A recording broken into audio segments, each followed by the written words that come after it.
In today's struggling economy, everyone is looking to save a buck. But what happens when your money-saving strategies end up almost costing you your life? Thornton man Michael Caparella was looking for an inexpensive crate for his dogs on Craigslist. But instead of a crate, he got more than he bargained for. After a short search on the website, he found one that seemed to fit the bill. The woman selling the crate, Michelle Huddleston, lived just 15 minutes away. He went to her house to check it out, but wasn't quite sold. Then she called me a few days later. She said she needed money, and she dropped the price down, so it's like, okay. He went to her house the next day, unaware of the nightmare that had begun. We walked into her bedroom, and there some guy came popping out of the closet with a sword, huge sword. Told me to sit down on the bed. He wanted to have a talk with me. But he was not prepared to listen.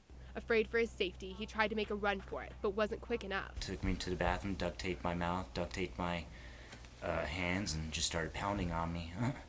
And duct taped me to the shower head when I was standing up. Then he got on the phone, called a couple friends. They showed up within 5 minutes. One of them had a gun. The beating continued while Huddleston stole his credit cards, his social security number, and even his car. They had me get into a white van, had me actually sit with my coat over my head. We drove a good hour. Once again, he tried to escape, but there was no way out.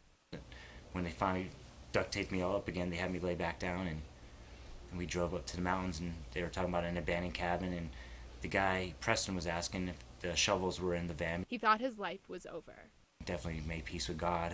He spent 3 hours lying in the snow on the side of the road before he regained consciousness. Once he came to, he tried to flag down some help. Nobody was stopping.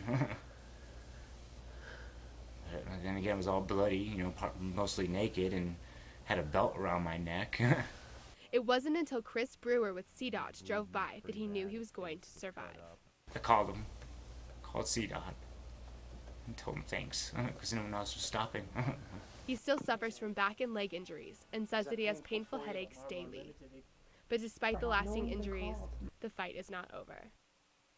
Because I'll fight back. Not with my hands, but I'll fight back. And he gives a warning to all Craigslist users. Buyer beware.